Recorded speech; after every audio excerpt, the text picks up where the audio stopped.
নমস্কার বন্ধুরা, কেমন আছেন? আশা করছি যে যেখানে আছেন ভালো আছেন। আমিও ভালো আছি এবং খুব শিগগিরই আমার শাশুড়ি মা ফিরছেন কুম্ভ থেকে।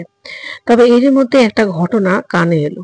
সেটা হচ্ছে কুম্ভতে যেহেতু প্রচুর পরিমাণে ভিড় হয়েছে, মানুষের সমাগমটা অনেকটা বেশি, সেজন্য সরকার প্রয়াগরাজ হয়ে একটি স্পেশাল ট্রেন দিয়েছেন।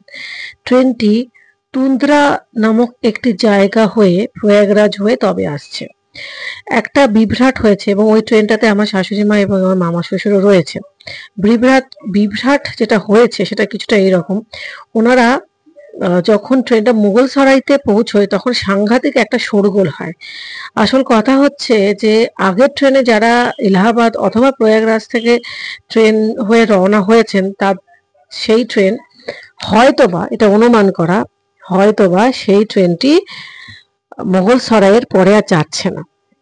তাই আগের ট্রেনের সমস্ত যাত্রী মুঘলসরাইতে সাংঘাতিকভাবে শোরগোল শুরু করেছে এবং পরে যে ট্রেন মুঘলসরাইতে আসছে সেই সমস্ত ট্রেনে উইদাউট রিজার্ভেশন তারা উঠে যাচ্ছে, কারণ তাদেরও কোনো উপায় নেই, তাদেরকেও তো বাড়ি পৌঁছাতে হবে। আমার শাশুড়ি মা এবং মামা শ্বশুরের যে একটুখানি সমস্যা হয়েছে, ওনারা জল নিয়ে ওঠেননি ট্রেনে, তো সেই কারণে জলের একটুখানি সমস্যা ওনাদেরকে একটু ফেস করতে হয়েছে, কিন্তু ওটা কিছুক্ষণে পরে ঠিক হয়ে গেছিল। আমরা একটু ভয় পাচ্ছিলাম যেহেতু দুজনেরই বয়স হয়েছে, তাই জল ছাড়া একটু সমস্যা হতে পারে। তো যাই হোক, পরবর্তীকালে শোনা গেল যে আস্তে আস্তে সমস্ত সমস্যাই মিটে গেছে। আসল কথা হচ্ছে মুঘলসরাইতে ট্রেনটি অনেকক্ষণ দাঁড়িয়েছিল অত শোরগোল এবং ঝামেলার জন্য। তো যাই হোক, শেষমেশ অবস্থার উন্নতি ঘটেছে এবং ট্রেন ছেড়েছে, তবে ওই আর কি ট্রেনটা একটু লেট। যাই হোক, আজকে ছাদে এসে ফুল তোলা হয়ে গেছে এবং প্রচুর ফুলও হয়েছে।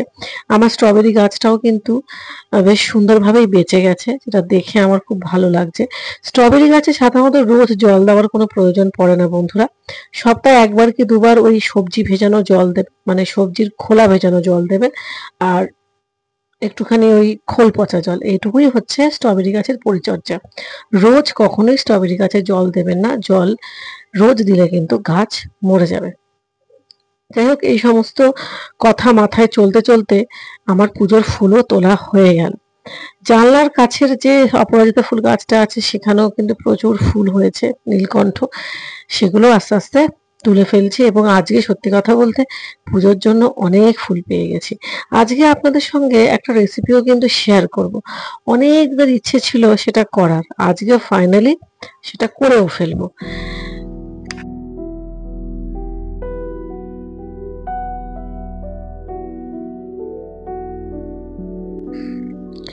এখন চলুন আমার শাশুড়ি মায়ের সেই পুরোনো ট্রাঙ্কটা একটুখানি খুলি।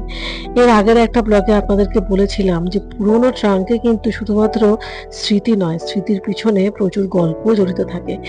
এই যেমন এই সোয়েটারগুলো, এগুলো আমার দুই ননদের, এটা সম্ভবত আমার ছোট ননদের, এবং তার নিচের যে সোয়েটারটা অর্থাৎ বিস্কুট কালারের সেটা বড়দির।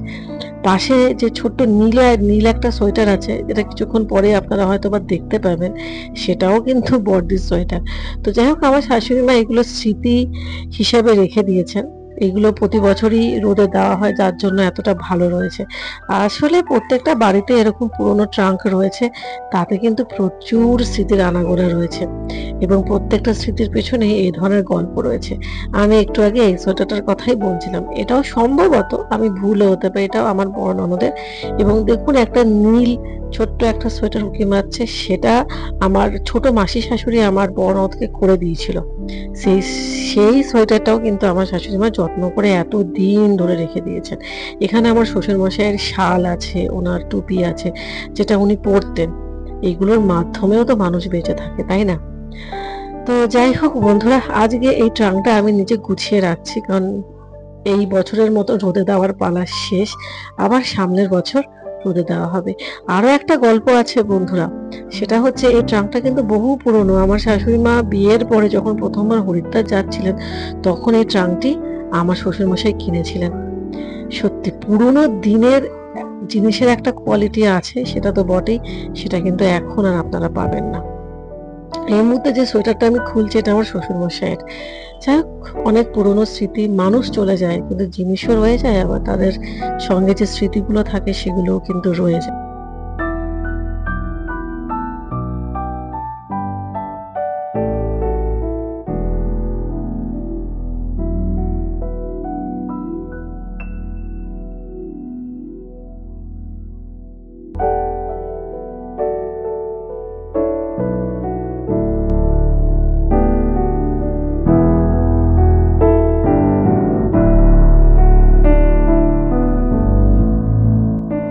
এখন এই যে অরেঞ্জ রঙের যে শাড়িটা, এটা হচ্ছে আমার শাশুড়ি মায়ের বিয়ের শাড়ি।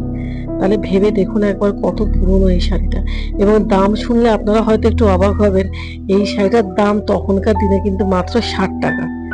অথচ এখনকার দিনে দেখুন আমরা কত হাজার হাজার টাকার বেনারসি কিনি। আসল কথা বন্ধুরা, তখনকার সময় পয়সার দামও ছিল। এখনকার দিনে না তো জিনিসের দাম আছে আর না তো পয়সার দাম আছে। তো যাই হোক, এই সমস্ত স্মৃতিচারণ তো জীবনের সঙ্গে চলতেই থাকবে। তো এখন এসেছি নিচে। আমার শাশুড়ি মায়ের এই যে তোষকটা, তাতে আমার ছেলে অপকীর্তি কুকীর্তি দুটোই করেছে। তো সেটাকে এখন দিতে হবে তা না হলে আমার শাশুড়ি মা এসে শুতেই পারবেন না। তো যাই হোক বন্ধুরা, আপনাদের সাথে কথা বলতে বলতে নেমে গেছে সন্ধে, একেবারেই সন্ধ্যা হয়ে গেছে, এবং আমরা খবর পেয়েছি এই মুহূর্তে আমার শাশুড়ি মা এবং আমার মামা শ্বশুরের যাত্রাপথে আর কোনো বাধা নেই, সমস্ত বিভ্রাট দূর হয়েছে। সন্ধে হয়েছে, সন্ধেবাতি দিয়েছি, এবং যে জিনিসটা না হলেই আমার হয় না সেটা হচ্ছে সন্ধেবেলা 1 কাপ চা এবং 2টো বিস্কুট। আজকে ভাবছি ক্ষীর বানাবো, সেটার কথা আপনাদেরকে বলেছি, এবং রাতে বানাবো ঘুগনি। ক্ষীর বানানোর ইচ্ছে আমার বহুদিন ধরে, হয়ে উঠছিল না। তো যাই হোক, ক্ষীর বানাতে গেলে দুধের প্রয়োজন, সেই সঙ্গে একটুখানি ক্যারামেলও তৈরি করে নিলাম। ক্যারামেল তৈরি করতে তো আপনারা সবাই জানেন, চিনির মধ্যে 1 চামচ জল দিয়ে একটুখানি করতে হয়, এবং দুধটা খুব ভালো করে ফুটে গেলে চালের গুঁড়ো আর গুঁড়ো দুধ, তার মধ্যে দুধটা দিয়ে গুলিয়ে দিয়ে দিতে হয়, এবং সেই সঙ্গে সবার শেষে একটু কাজু বাদামও দিয়ে দিতে হয়। কাজু বাদামটা চাইলে আপনারা গুঁড়ো করেও দিতে পারেন, আর যদি আপনারা একটু গোটা খেতে পছন্দ করেন তাহলে কুচি কুচি করে কেটেও দিতে পারেন। ক্ষীর আমার একদম রেডি হয়ে গেছে, একেবারে ঘন হয়ে গেছে। এটা ঠান্ডা হয়ে গেলেই ফ্রিজে দিয়ে দেবো। তো যাই হোক বন্ধুরা, আজকের মতন ব্লগটা এখানেই শেষ করছি।